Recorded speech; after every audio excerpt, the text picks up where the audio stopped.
say Mercedes-Benz has nice brakes, so you don't hit this. Yeah, Mercedes would have got a little upset if I'd gone another 20 yards. Mercedes-Benz is sending us a 2024 CLA250 4MATIC. Let's see how much this baby is. After we look at the engine specs, 221 horsepower. Doesn't sound like much, but I hear this is a pretty lively engine. We'll find out. And here's the fuel economy. Looks pretty impressive. Starting tab, 45 grand. That seems reasonable enough. Oh, but that option list. Ooh.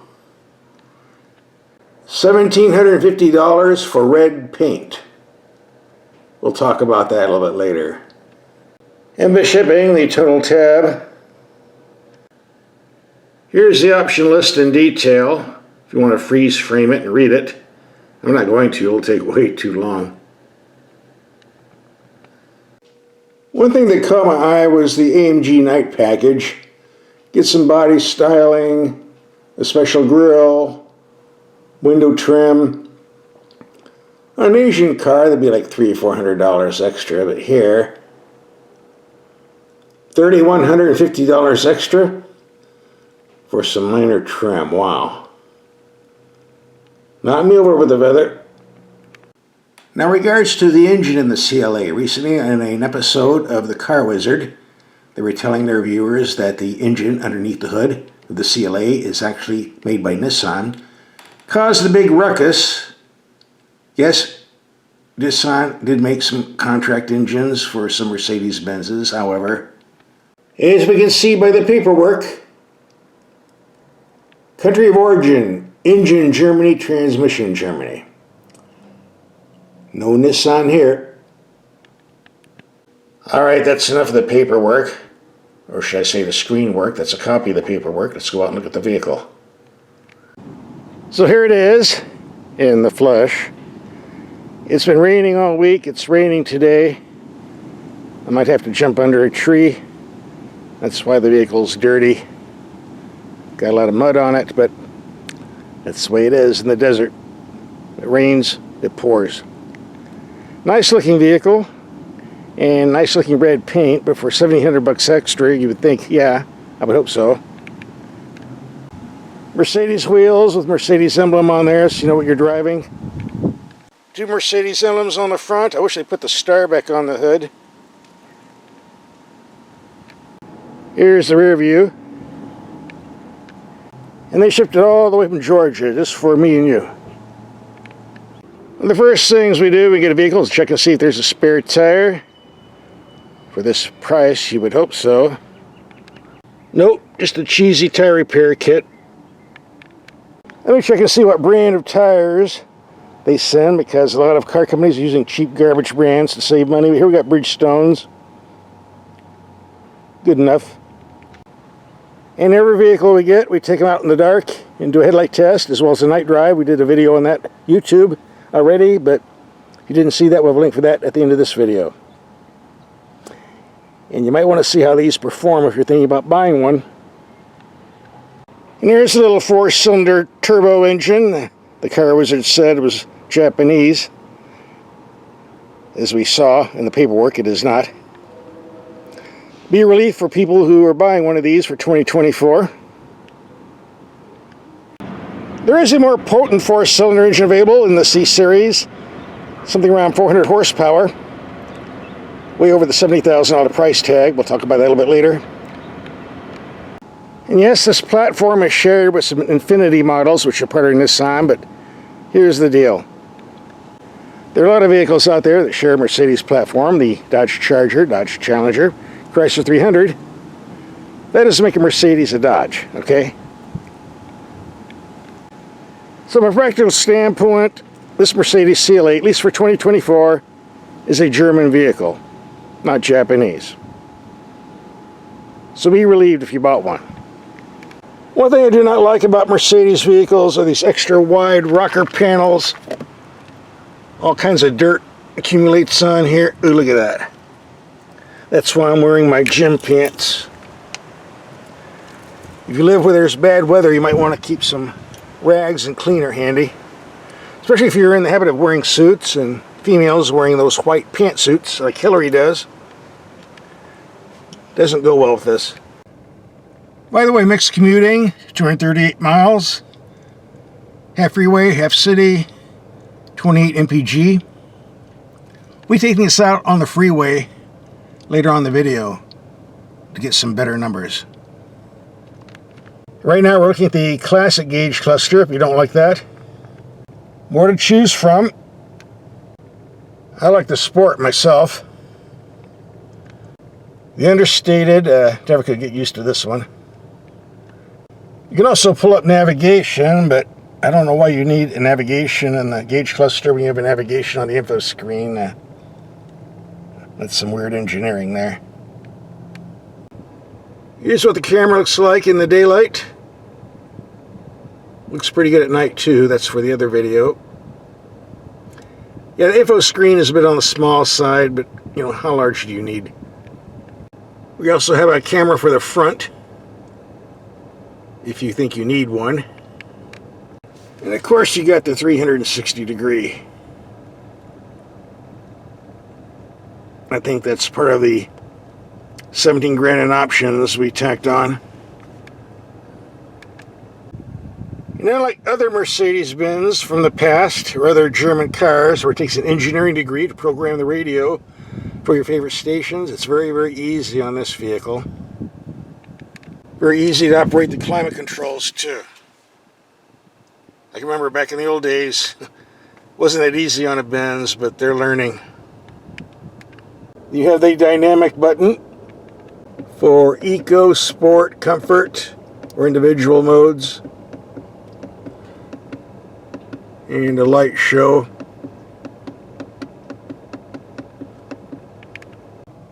If you want to shift the 8-speed transmission manually, there are pedal shifters on the steering wheel, where they belong, not on the steering column like Nissan and Ferrari does, which is a stupid place to put them.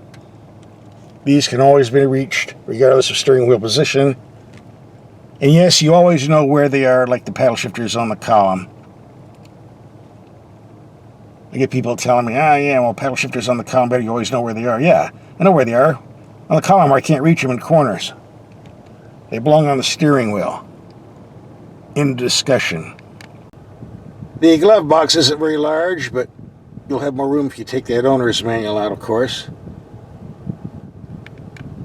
And the quality materials workmanship, excellent.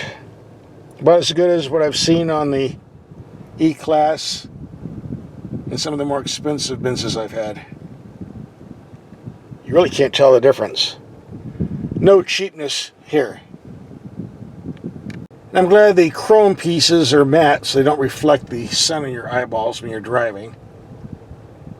Thank you. Before we do some driving, just something I might mention. I drive a lot of cars, okay? Not here in the desert. Even if a car is 5 or 6 months old, there's a lot of pitting on the windshield. Sandblasting type little craters, microscopic. Because a lot of car makers using cheap, thin glass to save weight and cost. But on the Benz, this has been out for a while, and I don't see one little chip. They're using high-quality glass, so you're getting something for your money here. Thought I'd mention that. The CLA is very pleasant to drive in the city. The power steering feels great. The ride is a bit on the firm side, but not uncomfortable. Nice brakes, and this engine, even though just a bit over 200 horsepower, feels like it has a lot more. And lots of bottom end torque. We're going to take this out tonight, up to the mountains, and do a little performance driving. Then we'll take it out on the highway, see what type of fuel economy numbers we can get. German cars are happier when they're driven hard, so let's take it out.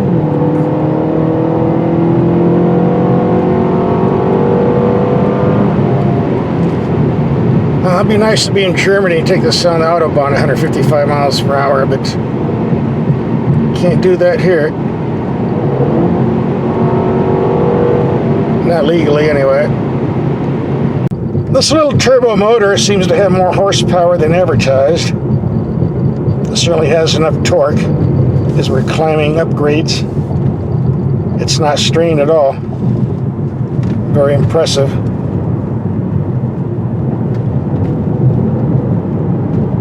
More than enough power.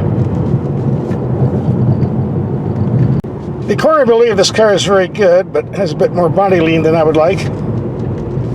I'm told the high-performance C43 model with the more powerful engine and deep suspension does a lot better. I've got one ordered. Should be here in about 4 weeks. We'll find out. In the meantime, this one's doing pretty good. Nice brakes, by the way. If you're going to be driving on roads like this, it's definitely wise to put the vehicle in sport mode. Livens things up a bit. Transmission seemed to shift a lot quicker too. Well, goody, we've got ice and snow. I can't remember, is this 4-wheel drive or 2-wheel drive? What a time to forget, right?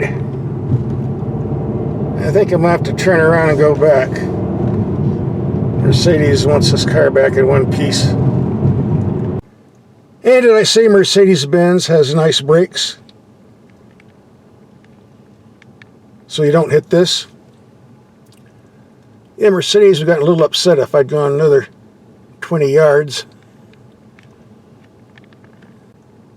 Can you imagine driving a Fiat and get hammered by all that rock? That was a nice little drive. Now later on tonight we're going to take a highway trip. 120 miles, see what type of fuel economy numbers we can get. So don't go away. Let's take a highway trip. See what we can get on the fuel economy. For all of our testing, unless I say otherwise, we'll be driving in the comfort mode. That being the case, this is pretty comfortable to drive on the highway. Although in all fairness, it's a brand new highway, very smooth. On rougher pavement, you do feel some of the bumps and rumblings. This is a subcompact actually, so some people call it compact, so it's not going to ride like the exotic Mercedes S-Class, that's for sure, but aside from some thumping from the tires, it's really not that bad for a small car. There's no rattles, the wind noise is low, driving position is good, steering response is excellent, and the brakes are excellent. Very nice.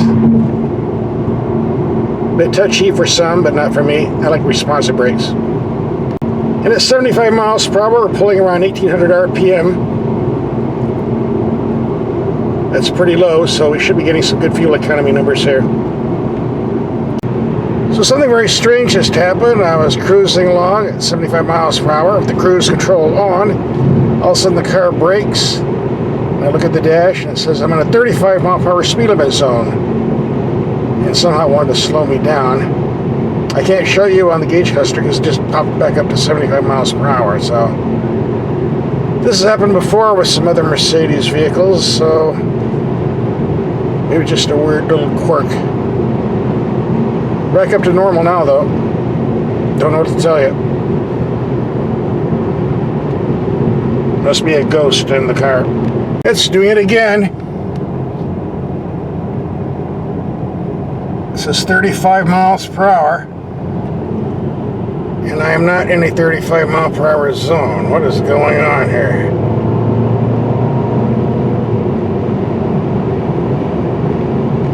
This is another reason I do not like radar cruise control. I don't want the car controlling things like that. Conventional cruise control, yeah. Radar cruise control, no. I'm going to have to look at the owner's manual, see if I can convert this to standard cruise control. Some cars you can override radar cruise and go standard cruise, but I don't know if you can do it on a German car. You can do it in all the other Japanese cars I've driven. I'll have to do a little research on this. And I might add, this has happened 3 times before on a Mercedes vehicle in like the past 5 years, so I don't know what to say.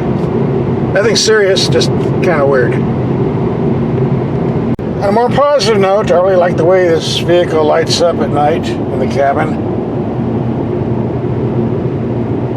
Looks very nice. But we'll cover that more in our night drive video we did separately with the headlight test. You can watch that video after this is done. We have the link coming up. We're coming to the end of our trip. Reached our 120 mile point. Let's pull over and see what the fuel economy numbers are. And I wasn't driving for fuel economy, actually.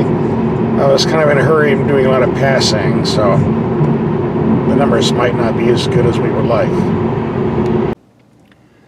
Alright, the 71 miles per hour is a bit misleading because there's some city traffic to get on the freeway.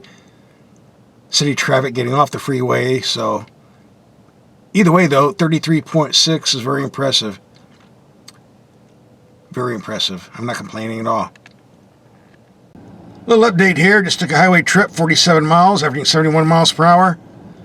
43.6 mpg with the cruise control on. Pretty good. Can't complain about that. So after that highway trip, I'm running out of gas. Time to turn the vehicle back in and go get something else. In the meantime, what do I think about this CLA in a week of driving? I'm very impressed. I do like this vehicle. I'll give it at least a 9.5 out of 10. And I think the $45,000 price tag is competitive with the other German competition like the BMW 3 Series and the Audis. The difference is if you give the BMW guys an extra $17,000, they give you a much larger, potent engine, to where an extra $70,000 on this vehicle just gives you trim packages and special paint, which doesn't exactly extend the value for the money. And yes, you again get the more powerful turbo engine, the C43 AMG, but that's like 72 grand. I've got one ordered. It's a lot of dough. If I was going to buy a CLA, I think I'd order one with a lot less of the options. Keep the price under 50 grand myself, but a lot of people get these. They don't care about the price, they have lots of money. Their choice. Either way, a nice car. And coming up is our headlight test and night drive. And you might want to watch this if you're planning on buying one, because the headlight tests were very interesting.